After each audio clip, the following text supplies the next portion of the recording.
월요일 국내 주식시장 상승세입니다. 기관들의 매수세가 좀 들어오면서 대형주 중심으로 강세인데요. 이런 흐름을 이번 주에 쭉 가져갈 수 있을까? 월요일 시황 해설 김진 주식원탑 이사님과 전망하겠습니다. 어서 오십시오. 안녕하십니까. 오늘 함께 이야기 나눌 주제입니다.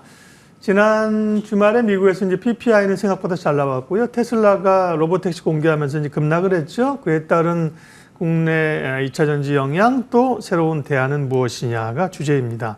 일단 미국 증시는 최고가 행진을 계속 가고 있고요. 기술주는 좀 주춤하는데 은행주가 올랐고 그죠? S&P나 다우가 최고치를 갑니다. 약간 전통주로의 주도주의 변환 이렇게 느껴야 되는 건가요? 일단 지난주 금요일만 보면 네. 미국 증시는 은행주 중에서 웰스파고하고 JP모건이 실적을 발표하면서 네. 모든 은행주를 끌어당겼습니다. 그러면서 주가가 급등을 했고 은행주의 시가총액 비중이 다우지수에 높다 보니까 다우지수의 고가갱신이 나타난 하루였습니다. 근데 은행주의 주가 상승에 대해서는 조금 이해를 해보려면 약간 과거로 좀 시간을 좀 한 달 전으로 되돌아가 볼 필요가 있는데요. 제가 그 그래프를 하나 가져왔는데 표시를 해봤는데요. 한 달 전에 미국 은행들의 CEO 데이가 있었습니다. 근데 그때 미국의 은행 CEO들이 어떤 발언을 했었냐면 금리 인하 시기가 오니까 예대 마진이 줄 거지 않습니까? 그렇기 때문에 실적이 좀 줄어들 수 있다. 근데 시장의 기대치가 너무 앞서 있는 것 같다. 그런 발언을 했었고요. 제가 그래프에서 왼쪽에 화살표로 표시해 둔 것처럼 그 발표가 있고 나서 CEO 데이가 있고 나서 주가는 급락을 했었고 그리고 약 한 달 동안 다른 섹터 대비해서 상대적으로 지지부진한 흐름을 보였습니다. 그런데 이제 정작 실적을 딱 까보니 CEO가 경고했던 것보다는 훨씬 더 견조한 실적을 발표를 하니까 시장 입장에서는 그동안 은행주에 대해서 좀 우려했던 요인들, 이 요인들이 바로 사라지게 되면서 주가가 급등했고 주가의 복원이 나타나면서 증시 전체가 강세를 보였다라고 볼 수 있습니다. 지금 보면 다우지수가 고가갱신이고 S&P 500 지수도 고가갱신인 상황인데 나스닥은 아직 고가갱신이 아닌 그렇죠. 모습이라서 기술주가 조금, 주도주가 조금 상대적으로 약한가 이렇게 생각하실 수도 있는데요. 나스닥이 상대적으로 고가갱신을 못하는 가장 큰 핵심적인 이유는 요 빅테크들이 지금 단계에 조금 멈춰 있기 때문입니다. 빅테크 중에서 고가 랠리를 보이고 있다라고 하는 건 메타 정도 하나뿐이고요. 나머지 주식들은 조금 부진한 상태, 상대적으로는 정체의 형태를 보여주고 있는데 하지만 AI라는 주도주군 컨셉 자체는 조금 바뀌지 않고 있다라고 볼 수 있을 것 같습니다. 종종 말씀드렸던 핵심 반도체인 엔비디아나 브로드컴 같은 경우에는 고가갱신을 지난주에 이미 좀 전개시켜내고 있는 모습이고요. 지난주부터 좀 말씀드리고 있는데 오히려 AI 관련한 주식들 같은 경우에는 종목군의 숫자가 확산되면서 최근에는 하드웨어 영역으로, 네트워크 하드웨어 영역으로 가장 강한 흐름이 나타나고 있습니다.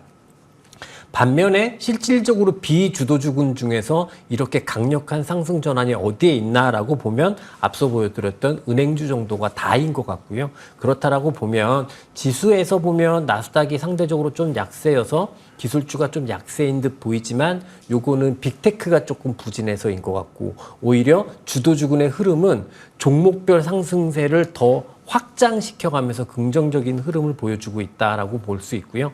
그렇기 때문에 미국 증시는 주도주가 매우 견조한 상황에서 상승을 하고 있고 오히려 상승 종목군의 숫자가 늘어가는 과정에서 은행주가 동참하면서 랠리가 더 강해지고 있다.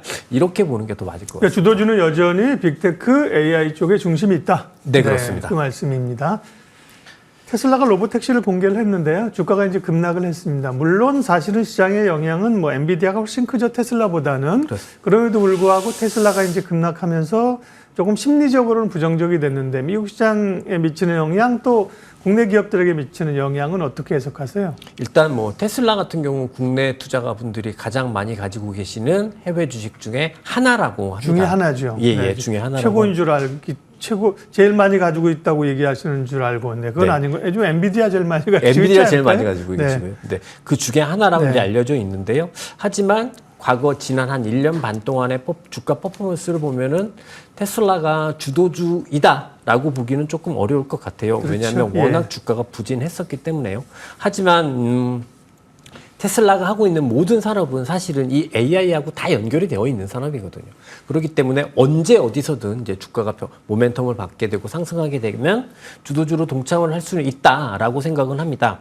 근데 최근에 보면 이전에 한 1년 반 정도의 부진을 깨고 이 흐름에 동참하는 거 아닌가라는 긍정적인 변화가 나타났던 것도 사실인데요. 근데 그래프를 제가 보여드릴 텐데 보시는 것처럼 테슬라의 좀 긴 기간 동안의 그래프인데 네. 이게 의미 있는 상승 전환이 나타나는 듯 하다가 이게 로보택시 이후에 분기점에서 일단 실패하는 형태로 좀 바뀌고 있는 모습인 것 같습니다. 로보택시 발표 이후에 주가가 급락한 이유에 대해서는 뭐 제가 애널리스트가 아니기 때문에 제가 아는 범위 내에서만 네. 좀 말씀을 드려본다면 일단 테슬라가 지난 1년만 동안 가장 부진했던 요인 중에 하나를 저는 테슬라 하면 자율주행인데 이 자율주행을 애초에 생각했던 로드맵보다 계속해서 연기되었단 말이죠. 이 부분이 가장 큰 약세 요인이지 않았나 이렇게 생각을 하는데요. 이번에 이제 시장에서 가장 기대했던 건 뭐냐면 로보택시를 발표하면서 이제 구체적인 생산 계획들을 발표하기를 기대했던 것 같아요. 그러면 이제 자율주행 기술이 시간의 로드맵을 확정할 수 있게 되고 그럼 이제 그것들을 좀 긍정적으로 반응할 수 있었을 텐데 아쉽게도 이번에 테슬라에서 로보택시를 발표할 때 구체적인 생산 계획이나 이런 것들은 발표를 하지 않았습니다. 그냥 뭐 자동차 그 운전대가 없고 가격은 3만 불 이하고 네. 뭐 이 정도만 발표를 했던 것 같고요. 이렇게 구체적인 생산 일정이 있었으면 오히려 시장이 가장 걱정했던 부분들을 해소시켜 주면서 주가가 좋은 반응을 보여줄 수도 있었을 거라 생각을 하는데 오히려 구체적인 생산 계획이 안 나오니까 네. 미구심은 더 증폭됐고 주가는 하락세를 보였다라고 볼 수 있고요. 그렇기 때문에 앞서 그래프에서 보여드렸듯이 한 지난 1년 반, 2년 반 정도의 부진을 뚫고 뭔가 변화를 시도하는 시도가 로보택시 발표 이전에 막 있었단 말이죠. 근데 이게 일단 좀 실패한 상황이다 보니까 예.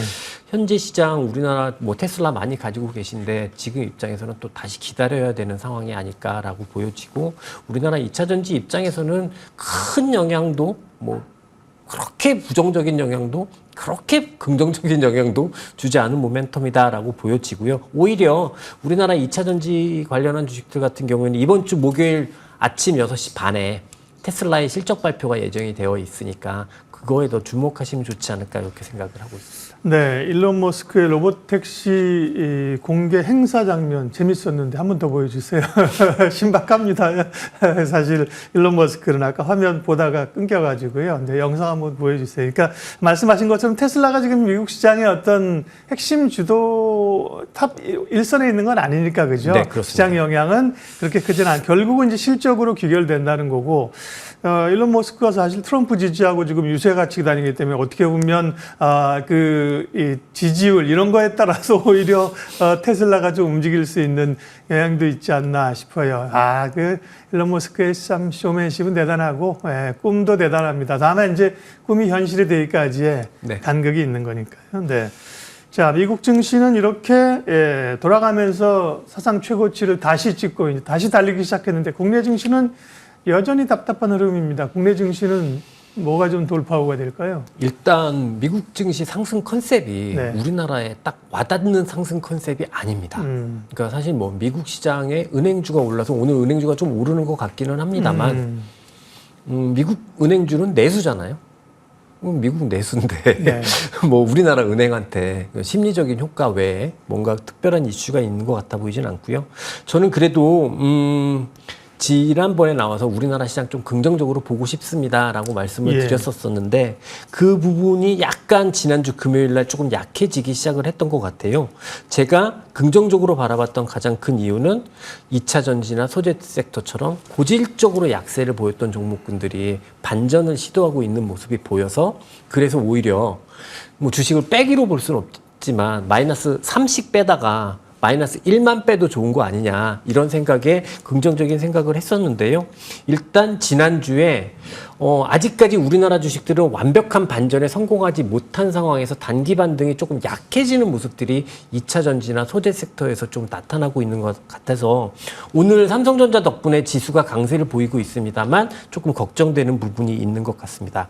이번 주 흐름을 좀 확인을 해봐야 될 것 같은데요. 만약에 안 좋은 생각입니다만 여기서 단기 반등을 마무리해버리면 중국은 반전에 성공을 한 것은 분명해 보이는데 우리나라 주식들은 사실상 거의 대부분의 주식들이 중장기 하락 추세에 대한 반전을 성공하지 못하는 흐름이 되거든요. 그럼 또 언제든지 주가가 빠질 수 있고 네. 시장에 부담을 줄 수 있는 요인이기 때문에 우리는 그 부분이 가장 중요한 이번 주의 핵심 포인트라고 생각을 하고 단기 반등이 이어지느냐 이어지지 못하느냐를 좀 보는 것이 중요하지 않나 생각을 합니다. 일단 제가 오늘 오면서 봤던 2차 전지나 소재 섹터의 대형주들은 단기 반등이 마무리되는 형태로 좀 전개되고 있는 것 같긴 한데 워낙 주식들의 변동성이 크다 보니까 또 반전할 수 있으니까 조금 잘 살펴볼 필요가 있다라고 보여지고요. 그나마 다행인 거는 그래도 하이닉스는 대세 상승 복원을 위해서 그 흐름을 계속 이어가고 있다는 점이 긍정적인 것 같고 그렇다면 미국이 상승하지만 우리나라 같은 경우에는 그냥 뭐 반도체나 제약 바이오, 방산 거의 극소수로 집중되는 상황이 계속 이어질 거기 때문에 긍정적인 관점에 대한 확인 과정이 필요한 상황이지만 일단 아직까지는 조금 평가절하해서 보는 수밖에 없지 않나. 그리고 앞서 말씀드린 고질적인 약세 종목군들 이번 주에 단기 반등 마무리되나 아니면 단기 반등이 이어지면서 반전으로 성공하나 예. 성공하면 정말 좋아질 것 같고요. 그게 아니면 또 아쉽게 될 것 같고 이런 생각이 투자의 관심은 제약, 바이오, 방산, 네, 일부 종목. 결국 이거는 어떤 섹터 순환이잖아요, 그죠? 그렇습니다. 그런 기조하에 반도체도 관심. 반도체라 하면 사실 가로 열고 SK 하이닉스죠, 뭐 그죠? 네, 그거밖에 없습니다. 네, 그렇게 관심권에 두고요. 종목이나 섹터를 조금 압축해서 그럼 추가적으로 좀 볼만한 것은 어떤 게 있을까요? 제가 이제 워낙 제가 매매를 많이 하는 이런 걸 선호하는 스타일이 네. 아니라서 늘 드리는 말씀만 드리게 되는데 지난주부터는 그래도 조금 소개시켜 드리지 않았던 섹터들을 좀 말씀드려보려고 해요.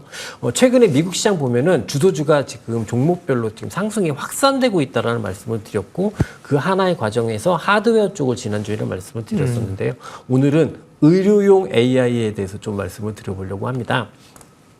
최근에 이제 AI에 관해서 의구심이 제기된 것 중에 하나가 이제 수익성이잖아요. 이제 돈을 못 벌고 있지 않느냐. 그렇죠. 예. 그런데 실제로 AI 전체 산업에서 수익화에 어찌 보면 가장 앞서 있는 산업이 바로 이 의료용 AI 산업이라고 할 수 있습니다. 왜 의료용 AI가 수익화에 가장 앞서 있냐고 보냐면 사실 AI가 발전할 때부터 우리 머릿속에는 AI 하면 떠오르는 게 의료용 AI부터 떠오르기 시작을 했고 그래서 사실 가장 먼저 연구됐던 분야이고 그리고 실제로 이 의료용 AI는 IBM이라든지 엔비디아라든지 마이크로소프트라든지 알파벳이라든지 이런 빅테크들이 가장 우선적으로 투자를 하고 있는 부분이기 때문에 이미 좀 수익화에 나오기 시작을 하고 있는 것 같아요. 그런데 미국을 보게 되면 이런 빅테크뿐만 아니라 순수 의료용 AI들도 수익화에 일정 정도 성공을 하면서 이미 그 가치가 시장에 좀 인정받고 있는 모습이고 엄청 많은 종목들이 상장되어 있습니다. 지금 보여드리는 거는 그 미국의 레드넷이라는 회사인데요.